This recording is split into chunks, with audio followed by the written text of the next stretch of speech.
O país atravessa um período de crescimento das oportunidades. O número de empregados com carteira assinada ultrapassa os 46 milhões. Em contrapartida, aumentou significativamente o número de processos trabalhistas nos tribunais. São trabalhadores que procuram seus direitos baseados na lei. No Caminhos da Reportagem de hoje, vamos falar da CLT, a Consolidação das Leis do Trabalho, criada em 1943 pelo presidente Getúlio Vargas e que completa 70 anos neste mês.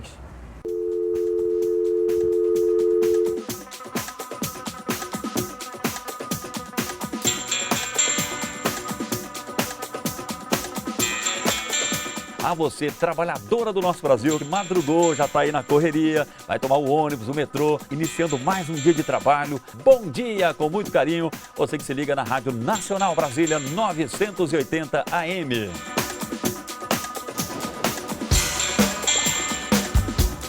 Mais um dia de trabalho começa para milhões de brasileiros. Bate papinho com a gente? Desculpa, eu tô com ela. Bom, você bate papinho com a gente? Uma pergunta, rápido, uma pergunta. Tá atrasado? Bom, bate papinho com a gente. Acordar às 5 horas da manhã, poder chegar no trabalho às 9. Não bastassem trens e ônibus superlotados, as horas gastas para ir e voltar do escritório, as broncas do patrão, há também a questão salarial. A maioria das vezes, tua profissão não é reconhecida, é mal remunerado. No Brasil, essa é a rotina de 46 milhões de pessoas que trabalham com carteira assinada e são registradas nas empresas. São profissionais que contribuem para a Previdência Social, contam tempo para aposentadoria e têm direito ao FGTS, o Fundo de Garantia por Tempo de Serviço. É o popular trabalhar fichado, garantia para quem deseja ter acesso aos direitos trabalhistas.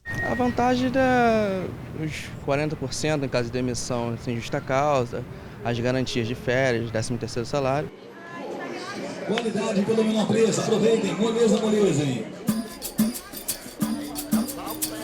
Mas há também quem está no mercado informal de trabalho. Gente que não contribui para o INSS, mas que precisa garantir o sustento da família. Segundo o IBGE, Instituto Brasileiro de Geografia e Estatística, em 2011, eles somavam 44,2 milhões de pessoas, ou 22% da população brasileira, estimada à época em 193 milhões de habitantes. São ambulantes, lavadores de carros, trabalhadores que não têm direito a férias nem ao descanso semanal remunerado. 3 em cada 4 ambulantes gostariam de ter a carteira de trabalho assinada, mas por causa da idade e da falta de escolaridade, as oportunidades desaparecem. Eu preferia trabalhar na lanchonete, trabalhar, me fichar, sair da rua. Mas não tenho chance, já tenho 56 anos. Mas se eu achar que me ficha, eu saio da rua. Você chega numa fase da vida que não tem mais como você fichar.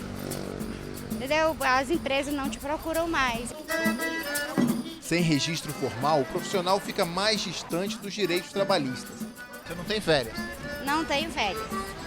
Descanso semanal em casa? Também não. A minha férias é no dia que eu vou no médico. Estimativas mostram que para um trabalhador formal, há um outro ganhando a vida como pode, por conta própria, patrão de si mesmo. Sou o dono. Só que também não tem férias, né? Mas também não tem férias. Acordo cedo, que é lanche, né? Acordo cedo, sai tarde daqui, só quando fecha a feira. A correr é muito corrido, correria é grande. Mas a carteira assinada ainda é o sonho de quem está desempregado. Para muitos, a realização deste sonho está nas agências do trabalhador. No Distrito Federal, por exemplo, são disponibilizadas 600 vagas por semana. A remuneração vai do salário mínimo de R$ 678 até R$ 2.000 para quem tem alguma especialização. Um salário de 700, praticamente quase todas as empresas oferecem esse salário. Só que um salário desse para viver em Brasília é um pouco difícil, né? Principalmente quem tem filhos e pagar aluguel é complicado. A outra saída é aceitar qualquer emprego. Hoje em dia a gente não pode estar escolhendo muita coisa não, mas até aparecer uma coisa melhor.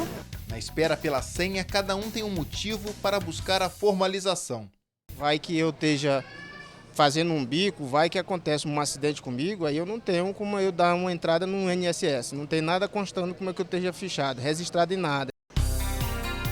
As agências do trabalhador são responsáveis por encaminhar o candidato a uma entrevista. Ela vê as vagas que está disponível, perto da minha casa, e aí vai falando qual as vagas que está disponível. Aí se eu aceitar, para a carta de recomendação. Gildásio foi um dos que saiu com a carta de recomendação. É o primeiro passo para conseguir um emprego em um restaurante. Eu já trabalho como garçom, aí procurei na mesma área, né? Uma semana depois, visitamos o restaurante para onde Gildásio foi encaminhado. Você veja só a quantidade de currículo que nós temos aqui, ó, de carta de encaminhamento que veio lá da agência do trabalhador. Nós ficamos aqui com 3. Gildásio não teve sorte. Nessa batalha pelo emprego, perdeu para o seu Sebastião, um cozinheiro com experiência. No momento estava desempregado, trabalhando às vezes uns bicos no fim de semana para ir se mantendo. Já tinha trabalhado com ele em outro restaurante? Já tinha trabalhado com ele em outros restaurantes. Abrir uma vaga de emprego, fechar outra. Uma rotina nas empresas. Em janeiro de 2013, entre admissões e desligamentos, o saldo ficou em 28.900 novos postos de trabalho em todo o Brasil. Nós temos uma taxa de desemprego baixa em relação ao resto do mundo, cerca de 5,5%, não é? Mas nós temos ainda quase a metade dos brasileiros trabalhando na informalidade, que é a situação muito precária, não é? E mesmo essa taxa de desemprego, era bom que nós mantivéssemos nesse nível, não é? Mas com essa redução na geração de emprego que ocorreu em 2012 e início de 2013, nós temos preocupação de que essa taxa comece a aumentar. Quando você está em um supermercado, você pensa, por que será que o empresário não abre mais um posto de trabalho bem no caixa ao lado? Resolveria o problema de muita gente, criaria mais um emprego, mas quanto custa, na realidade, criar mais um posto de trabalho com carteira assinada? Esse custo do funcionário, no fim de 12 meses, será de um dobro, será de mais R$1.000. Então, o funcionário que eu estou pagando como salário, como sua remuneração do trabalho, R$1.000, esse funcionário, no final, vai me custar R$2.000. É por isso que se tem muita empregados trabalhando na informalidade. Esse custo a que o presidente do Sindivarejista se refere são os encargos trabalhistas. Neste quesito, o Brasil lidera o ranking como um dos mais caros do mundo, à frente de outros 24 países. A pesquisa foi realizada por uma rede mundial de auditoria e contabilidade. O profissional registrado não é só o salário. Há a contribuição previdenciária, o fundo de garantia, férias, descanso semanal. Você tem que tomar muito cuidado com o que você classifica como custo e o que não classifica como custo. Se você computar o salário base e for agregando todos os encargos, todos os direitos que o trabalhador tem, vai chegar no final a um valor quase que o dobro do que o valor base. Na minha visão, pelo menos, custo é tudo aquilo que não é incorporado como salário para o trabalhador no final do mês ou no final do ano. A legislação trabalhista existe desde os anos 40. São as regras do jogo e estão reunidas na CLT, a Consolidação das Leis do Trabalho, que estabelece a relação entre patrão e empregado. A CLT teve essa finalidade. Primeiro, juntou toda a legislação que estava espalhada em diversas leis, em diversos decretos, e condensou tudo num livro. São direitos que já estavam em legislação esparsa, já estavam na Constituição de 34. A CLT é uma garantia de que o trabalhador vai ter os direitos respeitados. Às vezes o empregador não paga todo o período trabalhado. O trabalhador faz horas extras e não recebe. O trabalhador trabalha à noite e não recebe adicional noturno. Então, essas pequenas infrações geram um débito. Por isso, invariavelmente, a Justiça do Trabalho acaba achando alguma coisa a ser paga. Quando a legislação trabalhista não é cumprida, o empregado tem a quem recorrer. Em 2011, mais de 3 milhões de casos deram entrada na Justiça do Trabalho. Primeira funcionária que faz isso comigo. O que ela está pedindo? Ela está pedindo horas extras inexistentes e alegando que ficou um ano sem assinar a carteira dentro do trabalho. Às vezes ele pede 10 itens e recebe lá um item, 2. Em grande parte isso é devido a um excesso de detalhes na legislação. Quando você tem muito detalhe, você tem uma chance muito grande de ter pessoas frustradas e pessoas que vão reclamar na Justiça do Trabalho. E tem que reclamar porque o nosso sistema é assim, é todo baseado na lei. Os países modernos não são assim. Tudo é baseado na negociação, na contratação. A lei tem um papel bem menor do que tem no nosso caso. Para evitar essa dor de cabeça e que a briga chegue à justiça, o melhor é fazer um acordo. Seu Aparecido usa essa tática no seu estabelecimento. Porque nós procuramos conversar com o funcionário antes que ele saia da empresa e fazermos um acerto que satisfaça ambas as partes. Faz a conciliação. Uma conciliação. Nem sempre a solução é tão pacífica assim. Jaqueline trabalhou por 3 anos numa empresa sem ter a carteira assinada. Pelo fato de ganhar por hora, exigiam que ela batesse cartão de ponto todos os dias. Ficou fácil comprovar o vínculo empregatício. Que eu tinha os mesmos deveres de quem tinha carteira assinada, mas não tinha os mesmos direitos. Né? Tudo isso conta, hora para entrar e hora para sair, ponto eletrônico, a presença de um chefe. Tudo isso caracteriza o vínculo empregatício. E eu não tinha os direitos que eles tinham, que era férias, 13º. Jaqueline teve sorte. Em pouco tempo ganhou a causa. Na primeira audiência não teve acordo. Daí nós fomos para uma segunda audiência. Nessa segunda audiência eu levei 2 testemunhas que trabalharam comigo na empresa. O juiz, na hora, pegou todos os meus recibos de pagamento, fez um cálculo médio de salário, um cálculo médio. Em cima dessa média, ele calculou as horas, né? Calculou o 13º, as férias e o FGTS. Mas nem sempre é assim. Às vezes, demora anos até os tribunais julgarem os processos. Está há quanto tempo na justiça teu caso? Já vai fazer 2 anos agora. Tem solução de resolver? Diz o meu advogado que sim, né? Mas eu não sei, vamos esperar. O dinheiro vai ficar para os teus filhos? Talvez. Resolveu tudo, não? Não, ficou para uma próxima. Tem que voltar. Vamos ter que voltar em junho. É sempre assim a justiça do trabalho ou ela é mais rápida? Não, infelizmente é sempre assim, tanto em São Paulo quanto aqui. No caso de Brasília, onde nós temos uma das justiças do trabalho mais céleres do país, é possível que um processo seja iniciado, julgado e até executado dentro de 1 ano. Agora, existem lugares do país onde isso demora mais tempo. Quem recorre à Justiça do Trabalho não precisa gastar dinheiro com os custos iniciais do processo. Os honorários na Justiça do Trabalho, tradicionalmente, eles são condicionados ao êxito. Ou seja, o advogado contrata, eu terei X% do que você ganhar no processo. Então, ele está condicionado ao ganho da causa, seja através do acordo, seja através da sentença final.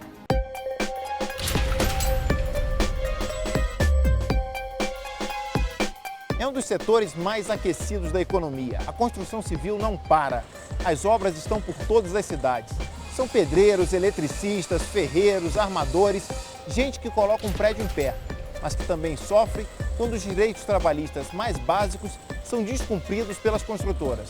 Nós temos aí vários casos de denúncias, né? Os mais comuns são com relação a atrasos de salários, com relação aos depósitos do FGTS que não são feitos regularmente.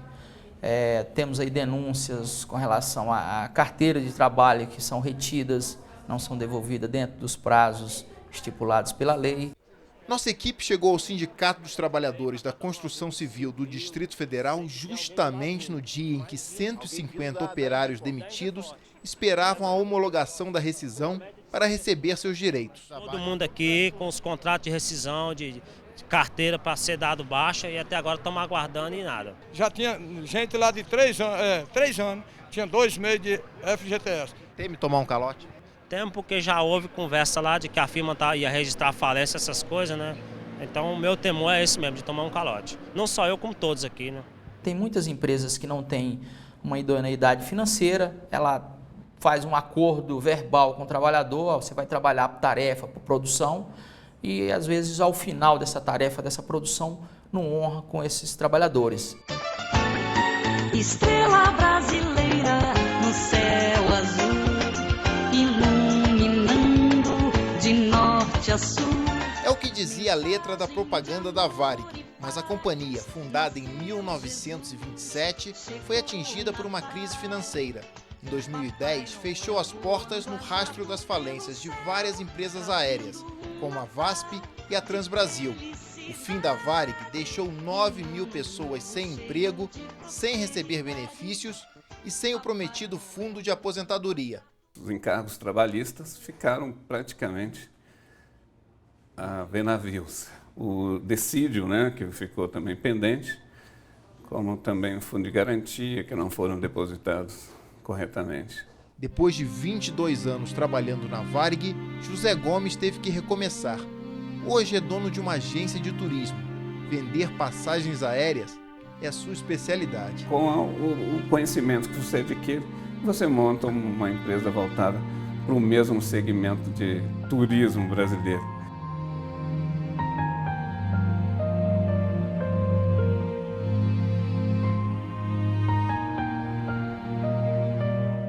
Apoiado na CLT em 2007, o Sindicato Nacional dos Aeroviários entrou com uma ação coletiva na Justiça do Trabalho contra a Varig. Hoje o processo aguarda a decisão do Supremo Tribunal Federal. São milhares de ações movidas contra a empresa por conta da sua falência, sem que ela tenha pago sequer a homologação aos seus trabalhadores. Eu diria que teve pessoas que começaram a passar fome, que tiveram que arrumar um trabalho, pegar qualquer coisa, virar camelô. Muitos aeroviários viraram taxista, até aeronauta, comissário, para sobreviverem.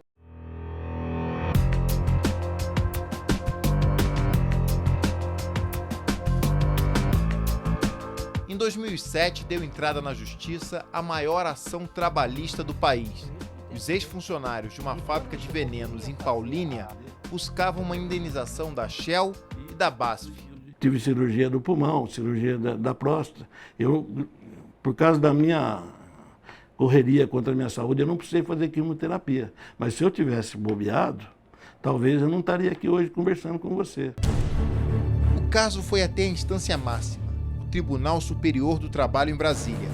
A Shell e a BASF, que administraram o parque industrial fechado em 2002, alegavam desconhecer a contaminação e que forneciam equipamentos de proteção aos empregados.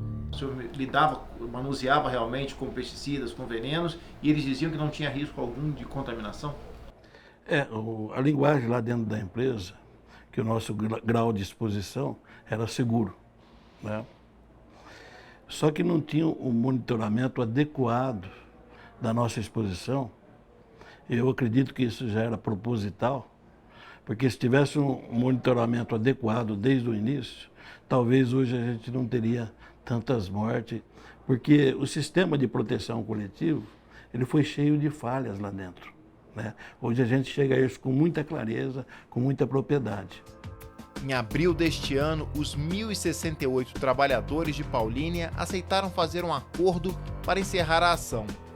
R$20 mil por ano trabalhado para cada empregado que se expôs à contaminação, além de plano de saúde vitalício para os funcionários e familiares. O acordo, no valor de aproximadamente R$400 milhões, foi homologado pelo Tribunal Superior do Trabalho no dia 8 de abril. Parte do dinheiro vai ser destinado a instituições indicadas pelo Ministério Público que fazem pesquisa e tratamento de trabalhadores vítimas de contaminação decorrentes de desastres ambientais. Para os trabalhadores significa uma afirmação, um reconhecimento de direito. Mas veja só, não só direitos individuais, mas direitos coletivos. Tanto assim que a sociedade vai ter compensação em decorrência desse enorme prejuízo, danos morais, físicos e até de vida que os trabalhadores tiveram. E nós saímos com esse acordo de hoje com uma sociedade muito mais civilizada, principalmente porque esse acordo rompe paradigmas e fica escrito e claro o fim do nexo causal. Uma forma que as empresas têm de ficar discutindo pelo fim da vida do trabalhador, quem é que contaminou. E neste acordo não tem nexo causal, isso é uma vitória muito grande e uma conquista. E mostra que o Brasil não tolera mais empresas que produzem poluindo, destruindo a vida. Essa é a grande conquista, gente.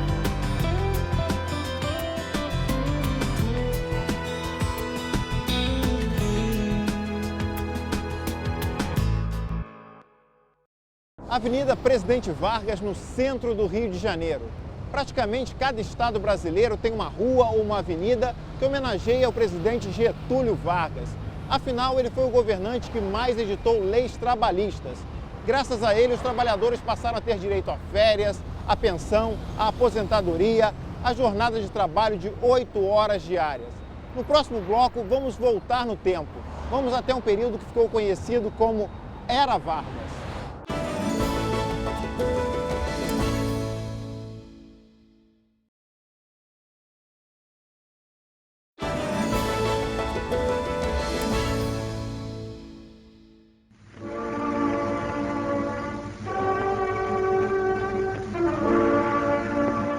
Era um outro Brasil.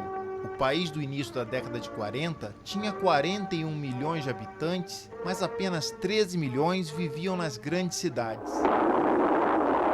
As emissoras de rádio informavam para essa população urbana os contornos da Segunda Guerra Mundial e traziam os atos do presidente da República na obrigatória Hora do Brasil.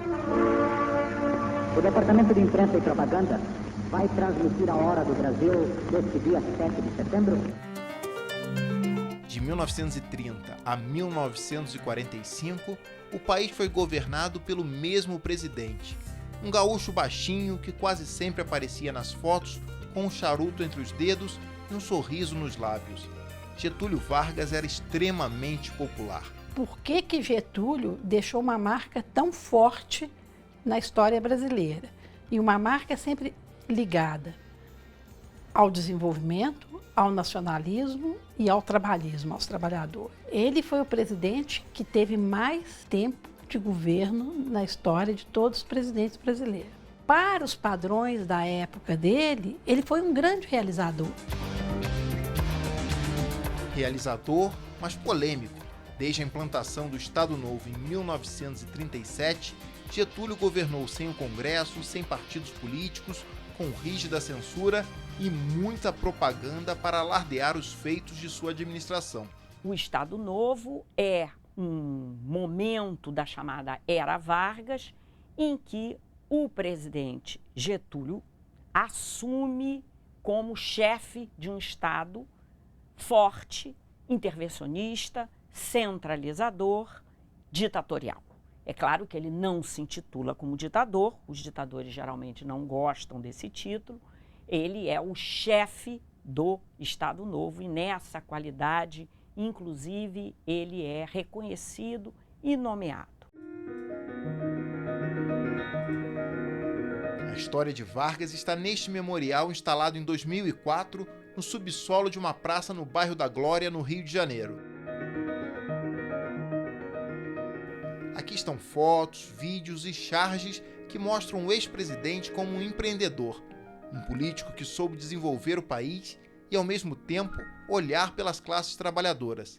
Era chamado de o pai dos pobres. O Vargas ele é venerado, né, por essa população que ficou, né, vamos dizer assim, até esse período da história, muito à mercê dessas relações equivocadas e arbitrárias, né, tanto da relação do trabalho quanto da relação de cidadania.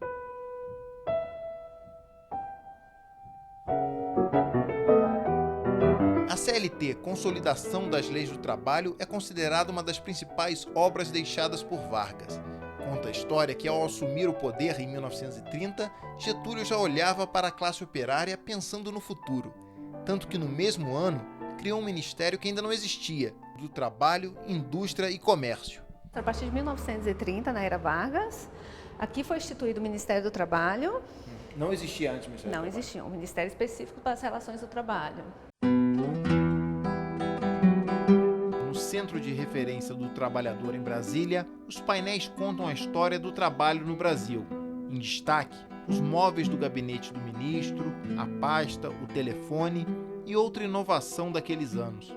Um exemplar da carteira de trabalho adotada em 1932. Essa ideia da carteira de trabalho, ela deixou uma marca importantíssima no imaginário do povo brasileiro de que Getúlio Vargas foi quem deu dignidade ao trabalho.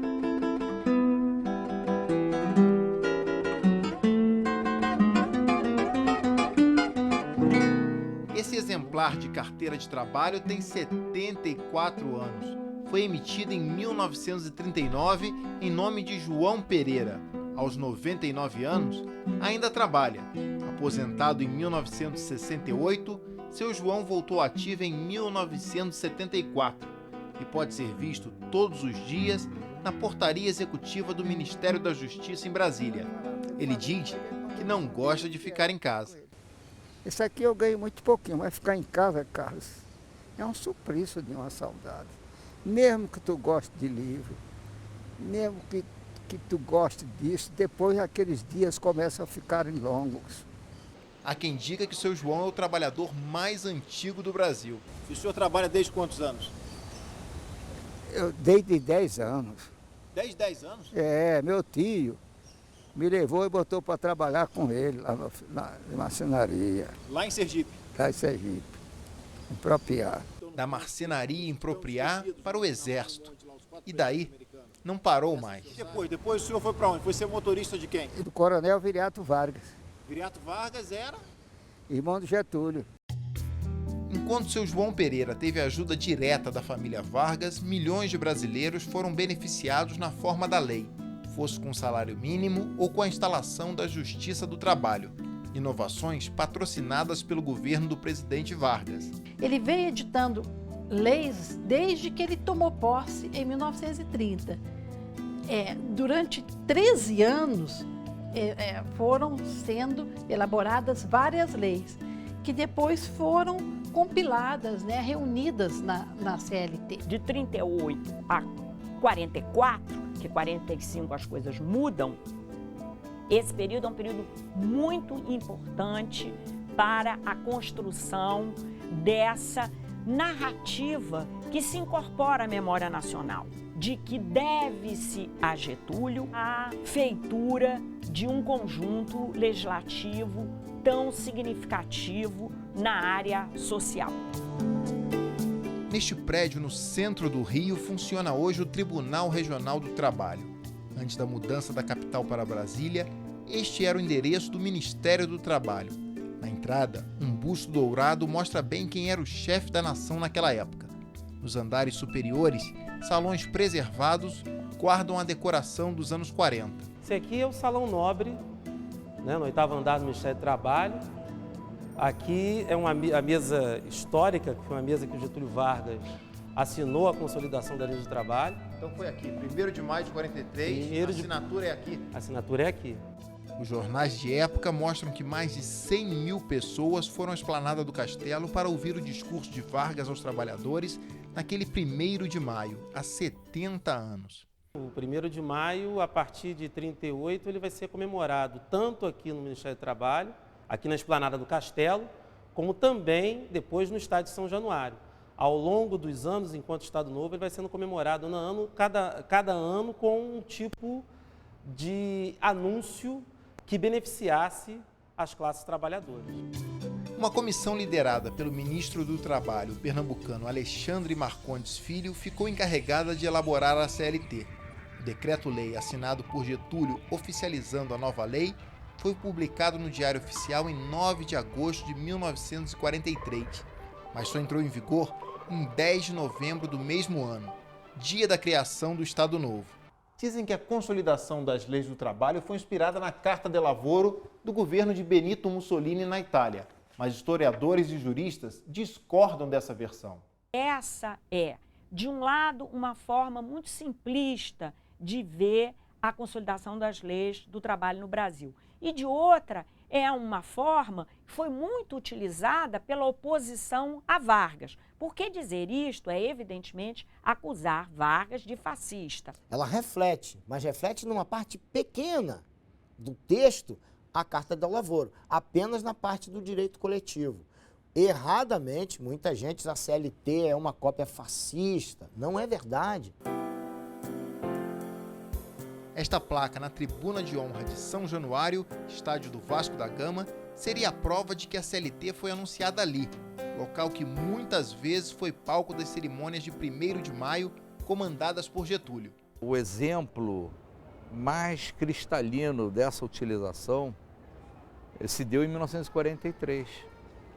Agora nós completamos 70 anos da promulgação da consolidação das leis do trabalho, da CLT, E ela foi anunciada ao povo brasileiro aqui, dessa tribuna de honra. São Januário, de fato, abrigou as festas de 1º de maio em 1940, 1941, 1942 e 1945.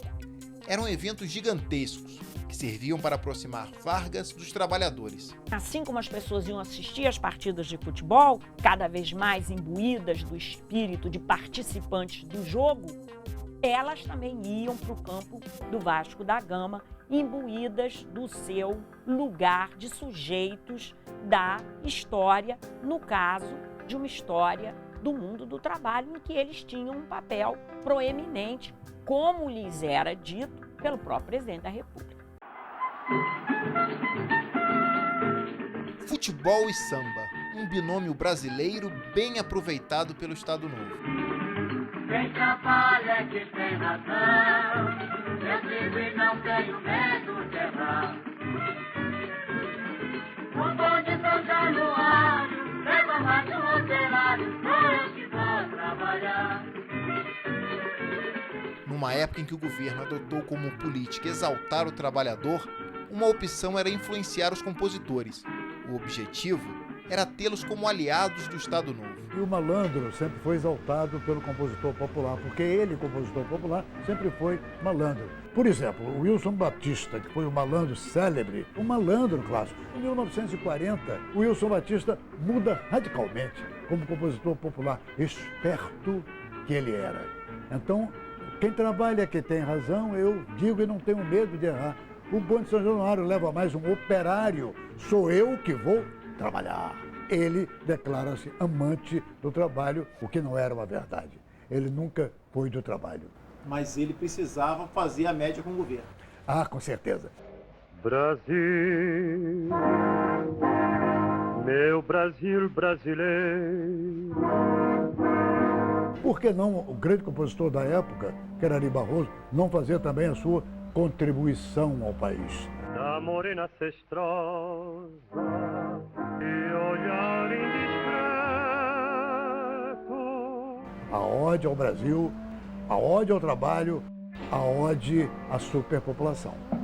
O Brasil verde que dá para o mundo se admira. O Brasil do meu amor, terra de nosso Senhor.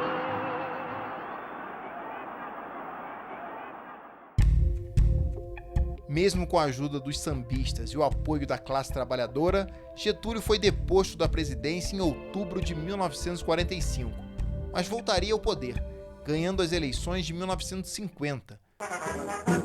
O jingle da campanha se tornou o maior sucesso do Carnaval de 1951. Bota o retrato do velho outra vez, bota no mesmo lugar. Bota o retrato do velho outra vez, bota no mesmo lugar. O sorriso do velhinho faz a gente trabalhar. O sorriso do velhinho faz a gente trabalhar. Apesar do apoio popular, o segundo governo Vargas não foi tranquilo. Imensas pressões impediram o presidente de concluir o mandato de 5 anos.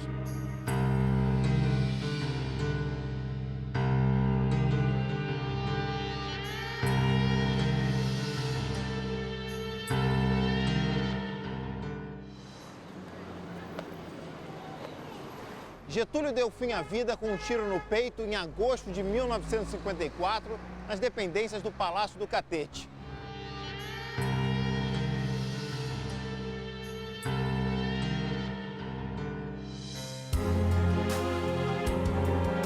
Terminava de forma trágica a era Vargas.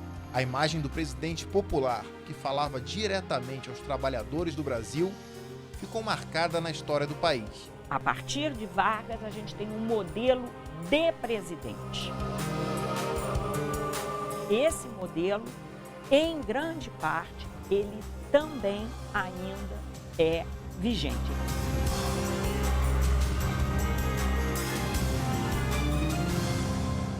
Depois de Getúlio Vargas, o Brasil teve outros 15 presidentes, mas a legislação trabalhista continuou praticamente a mesma. Alguns artigos foram revogados, outros tiveram nova redação, mas o que mudou mesmo foi a relação empregado-empregador. Hoje o país tem mais empreendedores, trabalhadores autônomos, E muitas empresas oferecem mais benefícios do que prevê a lei.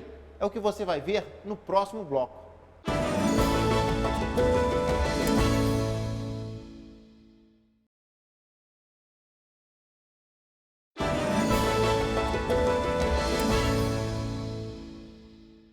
Uma pessoa, quando chega aos 70 anos, ou está aposentada ou se preparando para deixar de trabalhar. Com a CLT isso não aconteceu. Ao longo de 7 décadas, desde que foi criada em 1943, a CLT passou por várias plásticas, mas nada indica de que esteja próxima da aposentadoria. Muito pelo contrário. Com o passar dos anos, a legislação trabalhista tende a acompanhar as mudanças na relação entre patrão e empregado. Foi o que aconteceu no início de abril deste ano com a aprovação pelo Congresso Nacional da proposta de emenda constitucional que estendeu aos empregados domésticos os mesmos direitos do trabalhador urbano e rural. Agora está na CLT. A PEC das domésticas foi um resgate, né, de uma dívida que o Brasil tem com os trabalhadores domésticos. E olha que são 7.200.000 trabalhadores domésticos. Entre as 16 alterações introduzidas pela chamada PEC das domésticas estão a jornada de trabalho de 8 horas, salário mínimo, hora extra, adicional noturno, férias, licença maternidade e paternidade, 13º salário e FGTS. Eu acredito que o impacto não seja alto no meu orçamento, não, porque eu já pago salário normal, já pago todos os direitos trabalhistas. O que vai acrescentar seria a questão do fundo de garantia, que ainda não está regulamentado. O governo está estudando uma forma de unificar esse recolhimento do INSS com o fundo de garantia. Então eu estou acompanhando para ver como é que eu vou proceder. Na casa de Shirlene não há como imaginar o dia a dia sem o trabalho de Dona Hilda. Uma relação que já ultrapassou as fronteiras de patroa e empregada. Eu me sinto como seja da família, porque dizem que eu sou da família, então me sinto como seja da família. Se a senhora tem carteira de trabalho? Tenho. Carteira de trabalho assinada? Assinada. Tenho férias, seu 13º. Nesta relação profissional, mas com forte vínculo familiar, as mudanças na CLT deram mais garantias às empregadas domésticas ao definir regras que antes ficavam a critério dos patrões. Desde a época que eu a contratei, sempre foi estipulado, olha, quando eu precisar de você no final de semana, você vem e a gente acerta. Isso aí seria uma coisa por fora. Até então, eu não sabia exatamente como proceder. Com essa lei, eu vou saber lidar com essa situação para poder não cometer nenhuma injustiça. Aprovadas pelo Congresso Nacional em abril deste ano, as alterações introduzidas na CLT pela proposta de emenda constitucional conhecida como PEC das domésticas mudaram a relação destes trabalhadores com os patrões. Agora, os empregados domésticos têm direitos a benefícios como pensão, aposentadoria e auxílio financeiro em caso de acidente de trabalho ou incapacidade temporária. Existe uma legislação que vem junto com essa, que é a previdenciária, que é absolutamente decisiva para a vida do trabalhador. Ou seja, ele saber que se ele ficar doente, ele vai receber uma remuneração. De ele saber que quando ele ficar velho e não puder mais trabalhar, ele vai ter uma aposentadoria. A partir do governo Vargas, cada categoria passou a ter o próprio Instituto de Pensões e Aposentadorias. Em 1966, todos foram absorvidos pelo antigo INPS, o atual INSS, Instituto Nacional de Seguro Social, organismo responsável pela concessão de mais de 5 milhões de benefícios por ano, como a aposentadoria por invalidez. Do universo de segurados que são aposentados pela Previdência Social, 18% são por invalidez. Nós consideramos um padrão alto. Alguns países que têm políticas de reabilitação profissional têm por volta de 8%, 8 a 10%. A invalidez é o pior que pode acontecer na vida de um trabalhador, ele não poder mais trabalhar, porque é incapacidade total e permanente para toda e qualquer função. Os sonhos de Damião eram os mesmos de qualquer brasileiro que trabalha. Chegar ao fim do mês com as contas em dia. Mas desde que sofreu um acidente de moto, quando trabalhava de vendedor em uma torrefação de café, não parou de visitar médicos e perícias e reclama do tratamento que recebe da Previdência Social. INSS não funciona. Para mim não funciona. Você pode achar ruim falar, entendeu? Mas eu vou continuar sempre falando. Pode falar. Porque eu não preciso desse para viver, não. Eu preciso de minha saúde. A empresa em que trabalhava quando se acidentou ainda paga o plano de saúde, mas Damião perdeu o auxílio-doença assim que os peritos do INSS o declararam apto para voltar ao trabalho. Ele não se conforma em ficar parado. Meu plano nunca foi ficar em INSS, foi trabalhar. Seu Damião já está há 4 anos sem poder exercer a profissão de vendedor. Um grande problema que a gente tem na perícia é que a perícia ela avalia a incapacidade, ela não coloca quais são as potencialidades, quais são as competências das pessoas. E quando a gente fala em reabilitação, nós não falamos em incapacidade, a gente fala exatamente nas competências. Ela é competente para quê? Para fazer o quê? Ao contrário de seu Damião, tem gente que não quer trabalhar fichado. São pessoas que desejam ir além, deixar de ser empregado, ser patrão. Quando eu venho neste bar e preciso falar com o dono, é com o Roberto que eu me dirijo, não é isso? Mas alguns anos atrás, se eu precisasse chamar um garçom, poderia ser atendido pelo mesmo Roberto, que trabalhou aqui durante alguns anos. Como é que se deu essa virada na tua vida? Certo. Eu trabalhei aqui em 92 como garçom. Trabalhei 2 anos como garçom. E aí saí da empresa, né? A empresa foi vendida, o bar na época foi vendido. E eu estava trabalhando já em outra empresa. O atual dono estava tendo problema com a administração, que ele não era do ramo. Aí me convidou para trabalhar com ele ou para ser sócio. Você virou sócio? Aí eu virei sócio. Aí entrei como sócio, trabalhei alguns meses como sócio. A sociedade não deu certo, eu comprei também a parte dele, me tornei o dono do bar e essa história já tem 18 anos. Com trabalho e organização, o bar cresceu. Hoje é o maior da cidade, conta com 60 funcionários. O que é mais difícil, ser garçom ou gerenciar o bar inteiro? Gerenciar o bar inteiro é muito difícil. Requer muito empenho, muita vontade, muito querer. A experiência dos tempos de garçom ajuda Roberto no trato e na administração dos empregados. Geralmente o nosso funcionário fica na empresa, em média, 5 anos. O funcionário é fiel? Fiel. O funcionário nosso é parceiro. É certinho com a gente, entendeu? Em todos os sentidos. Certo questão financeiramente, é certo a questão de ser uma pessoa humana também, entendeu? Aqui dia 1º é dia 1º. Dia 1º é dia 1º, até antes. Depende do dia. Se o dia 1º cair no sábado, é antes. A segurança de um salário certinho no fim do mês e as garantias da CLT não seduziram o jovem Caio. Corretor de seguros, ele não tem escritório próprio, nem uma jornada de trabalho fixa. Trabalha em qualquer lugar onde tenha rede de internet. Eu frequento muito um café na minha cidade. Às vezes estou no cliente, uso a mesa do cliente ali, entendeu? Estou almoçando com o cliente, estou atendendo ele, ligo o computador e começo a tratar com ele sobre os negócios. De acordo com o levantamento da Receita Federal, em todo o país são mais de 2.800.000 empreendedores individuais, 685.000 só no estado de São Paulo. Como optou por não ter um emprego com carteira assinada, Caio pode ser encontrado em bares como este, trabalhando.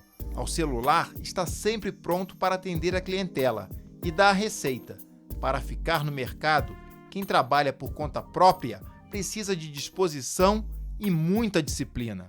A própria demanda dos clientes existentes, eles te obrigam a levantar da cama e cuidar deles. Porque se você não atender um cliente que está te demandando, que está querendo resolver um problema num negócio que você ofereceu, você vai perder esse cliente. Ninguém quer perder cliente.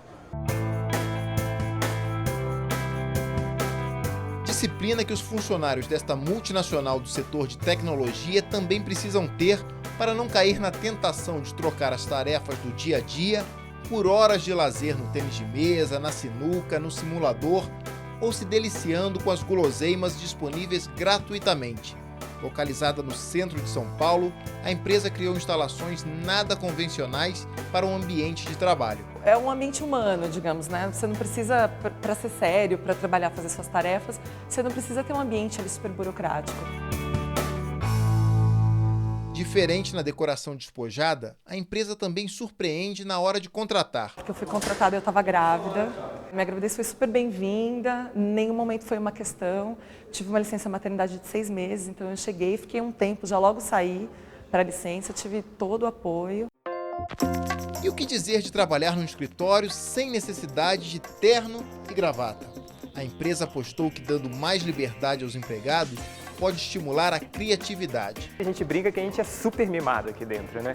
Tem comida à vontade, tem tudo, mas, como eu falei, a cobrança e o trabalho que eu faço aqui é muito maior do que eu já fiz. Eu nunca trabalhei tanto assim, mas eu trabalho de uma maneira tão relaxada que você nem sente o dia passar. É o emprego dos teus sonhos? É o emprego dos meus sonhos. Mas as facilidades vão além de ambientes de trabalho descontraídos. O Google investe também na qualidade de vida dos seus funcionários e oferece benefícios que extrapolam os previstos na CLT. A gente tem um diferencial que é super bem visto, é a licença paternidade. A gente dá 4 semanas para os pais dos recém-nascidos, para que eles tenham a oportunidade de usufruir desse momento, não só a mãe, mas o pai. A gente ampliou a licença maternidade para 6 meses. A gente tem auxílio para estudo, quem quer fazer um curso, quem quer fazer uma pós-graduação, a gente dá um apoio, pode ser inclusive no exterior. Para este especialista em psicologia do trabalho, além de lazer, os funcionários precisam de incentivos mais concretos. O que nós estamos vivenciando hoje, por exemplo, no tema da qualidade de vida no trabalho, as organizações têm oferecido para os seus empregados, funcionários, um cardápio de atividades do tipo anti-estresse, né? Que vai desde yoga laboral, tai chi chuan, às vezes ginástica laboral, numa perspectiva mais equivocada, né? E isso, na verdade, não altera as questões de fundo, ou seja, as fontes, as raízes do mal-estar no trabalho, relativas às condições, a organização do trabalho, as relações socioprofissionais, a possibilidade de reconhecimento e crescimento profissional, isso permanece intocável. Programas de qualidade de vida no trabalho, para valer, precisa atuar nas fontes primeiras do mal-estar no trabalho e investir na gestão participativa. Ela é o caminho mais seguro, tá certo? Para que a gente tenha organizações mais humanizadas, um trabalho que seja mais sinônimo de felicidade. Apesar de não estar previsto na CLT, algumas empresas estimulam a permanência no emprego, premiando o funcionário. É o que acontece neste laboratório de análises clínicas em Brasília. Rita de Assis ganhou um carro 0 km ao completar 20 anos no emprego. Poxa, são 20 anos de dedicação, são 20 anos que você sai de casa, são 20 anos que você deixa filho doente, com empregada, com mãe. E sabe, de repente você olhar ali e falar assim, poxa, hoje eu estou sendo recompensada por tudo aquilo. Porque na verdade a gente não vê muito isso em outras empresas. Para a Rita, ganhar o carro foi fácil. Difícil é aprender a dirigir. O carro está em casa, eu ainda estou tirando a carteira. O pessoal olha para mim e fala assim, mas você vai tirar rápido, você é calma. A aparência se engana. Aí você veio de carro hoje? Não, vem de carro, vem de ônibus. A empresa de análises clínicas atua em 6 estados e no Distrito Federal e tem 1.600 funcionários.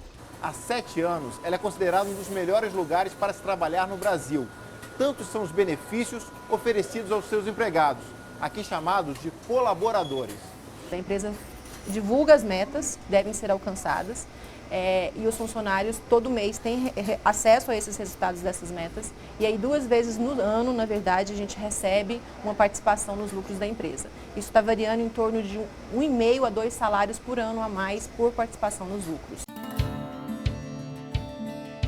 A iniciativa das grandes empresas de ir além do que está escrito na CLT tem incentivado a necessidade da reformulação das leis trabalhistas.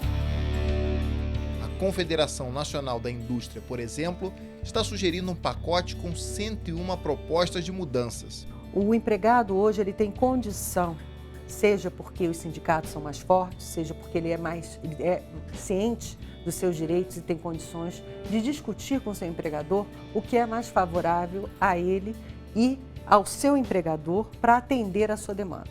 E então, não há por que hoje estar preso a leis que são anacrônicas e foram criadas dentro de um sistema paternalista que buscava atender a um empregado que estava à mercê de um sistema que ele não podia influenciar. A discussão em torno das mudanças não tem afetado a credibilidade da CLT, tanto que, mesmo aos 70 anos, ela ainda é considerada necessária pelos trabalhadores e continua em alta no meio jurídico. Se alguns anos atrás a CLT era um empecilho, a CLT que atrapalhava, a CLT que impedia um aumento do emprego formal, como é que hoje a CLT está aí e os empregos estão aumentando e está todo mundo feliz? Na essência, eu não considero que a CLT precise de reforma. Foi uma conquista muito grande e, na minha opinião, ela está bem jovem e atualizada. Quem trabalha é que tem razão. Talvez nem o presidente Vargas pudesse imaginar que 70 anos depois a CLT continuaria em vigor, gerando polêmica e norteando a relação entre patrões e empregados. Antigamente eu não tinha juízo, mas hoje eu penso melhor no futuro. Vejam vocês, sou feliz, vivo muito bem. A boemia não dá camisa a ninguém. Passe bem, quem trabalha é que tem razão. Eu digo e não tenho medo de errar. O bonde São Januário leva mais um operário, sou eu quem vou trabalhar. O bonde São Januário leva mais um operário, sou eu quem vou trabalhar.